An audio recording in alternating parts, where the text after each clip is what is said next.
ToddCast, I'm in the middle of trying to do a satire / fictionalized sort of thing. Okay. That'll be hard. My co-writer, yes, we Yeah. run into this problem all the time. Every time we try to come up with something a little, well, this wouldn't happen, but it could, right? You go, and then you're like, oh no, he's actually going there, right? Like, look at Trump Mobile. I mean, like it's become, it's funny. And like, they sort of, it's almost like, oh yeah, you think we're grifting? You ain't say nothing yet. Wait till you see what we got going next. We're gonna have gold cell phones for you to buy with their Trump logo on it. Yeah, for $47.45. I mean, like, it's right out of you remember the movie Idiocracy? Of course. I mean, it's like it's at this point, it looks like a documentary. People talked about that at the time, and it was too cringy to watch. Totally agreed. 2015 or 20. I didn't buy it. It came out in 2009, 2010. Right. It was obviously Mike Judge was thinking he was satirizing the Bush era, and it's like, dude. Oh boy. And that's why I didn't buy it. Then I was like, oh, this is stupid. This is a Hollywood version. But it ended up being prescient about what was coming. I know. Well, it was as hard to watch to some degree as a lot of what we have to watch and as news now, right? I mean, it's 100% true. I mean, I will say this. I mean, the stuff I wrote about in 2013. I mean, in retrospect, it's a quaint comedy of manner. Doesn't it feel small? I feel this way about my Obama book, which came out in 2014. Yeah. I have a chapter on Trump and the whole birtherism and their response. And I certainly, and I feel like I've captured his presidency correctly and sort of how it would be assessed. But, Trump is totally there is a line of demarcation. It is like electricity and before electricity. That's what it feels like, doesn't it? It's hard to get all whipped up about, a former Republican and a former Democratic senator are now in business together on K Street. Oh my God. And they're getting rich. But, I wonder if this is the problem. What is your sense? To quote our friend Bob Dole, where's the outrage? Where's the outrage? Yeah. Why do you think, what Trump has done to make money off of the presidency is unprecedented. He's selling pardons in plain sight.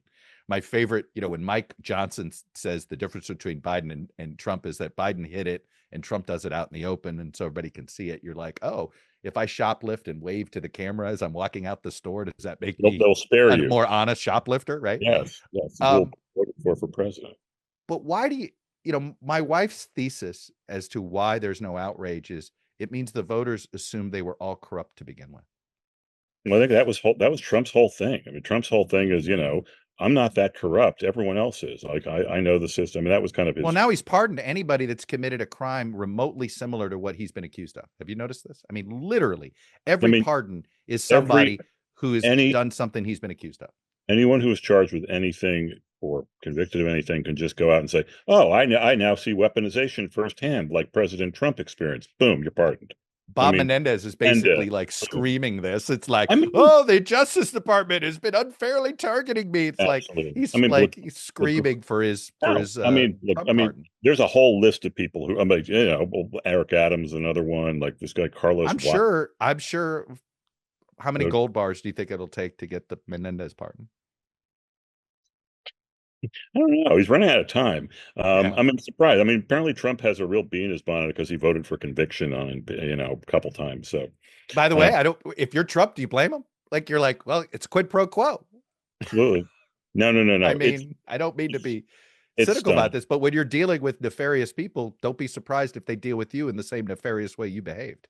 Oh, absolutely. No, I mean, look, there are no words for this. I mean, it's like, we've spent so much words. I mean, it's so over the top now. I don't know if it's cynicism. I mean, every theory probably holds some water. The idea that Trump supporters just love the idea that the media, the Democrats, that all the people they hate are angry all the time. Yeah. All this. Let me ask you, what's more likely as sort of because I feel like you're one of the few political reporters who sort of tries to sort of also look at it culturally and historically too. Yeah. So what's more likely? We have a way of the next president is always a response to the previous president, right? in some Yep. form or another. Maybe it's on Correct. character, that maybe they have a characteristic that the previous one lacked, or whatever it is, right?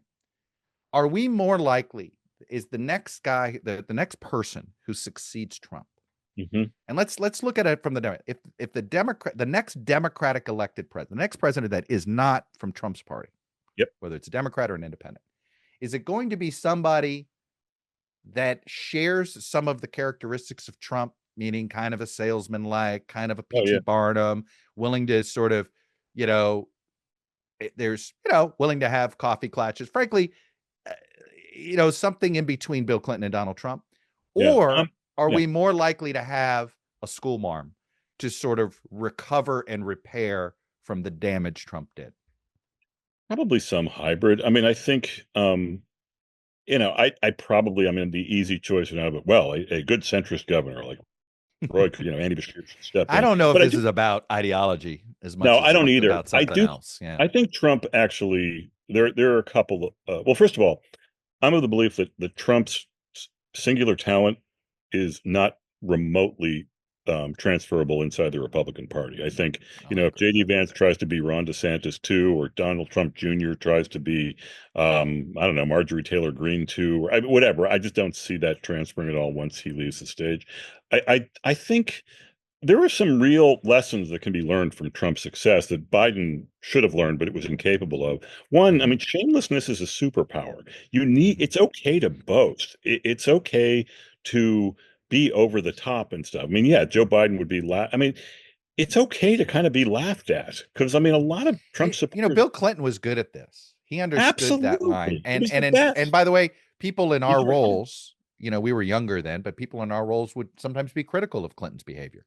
Oh, Oh, he's, the absolutely. coffee clatches, using the Lincoln bedroom. Kidding? My God, if Yes. using the Lincoln bedroom for high priced doters were a crime Yeah. now, I mean, And look at and Trump. Al Gore and Joe Lieberman attempted the school marm act, and it almost worked for them, right? I mean, and Bush was, I don't know, Bush was just kind of the Joe Biden of that age because he was like, well, this is an emergency, and like this guy's kind of acceptable, and he's the last guy. Um, but I also think, but Trump, I think marketing needs to be applied in a very over the top way to White Houses. I think also hyper visibility is also a superpower that Well, the presidents attention, both. what Trump understood is, because Trump has no skill to make money other than, is like, I always think what made Do him it most interesting to me, billionaires, Chuck. what's interesting to me about him that I think we underappreciate, is the whole cliche of fake it till you make it. Totally. That is Donald Trump's mantra, and it's worked for him.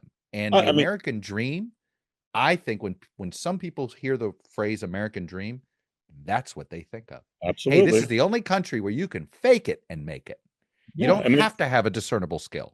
absolutely. I mean, he is he looks so confident. I mean, Mhm. he is incredibly not confident, I'm sure, beyond the surface, whatever. Oh, I think, look at him in the G7. I Oh, yeah. think I think the way he behaves, right? He seems to like not like that he's a part of that club. So he immediately comes in and says, "Where's Putin?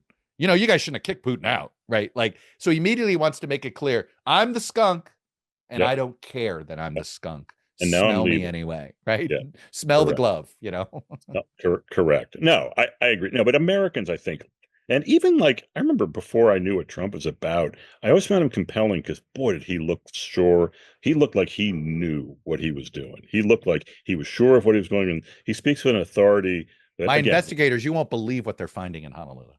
I mean, Remember yeah, that? that Like, he he was will always so, definitely. but even on that story, right? Which is, how the hell did anybody find that credible? But it wasn't, I've always said the reason voters flocked to him wasn't because they believed Obama wasn't born in America. They were just glad somebody else was willing to say it. Because what Yeah. they were really saying is they thought Obama culturally wasn't their kind of American.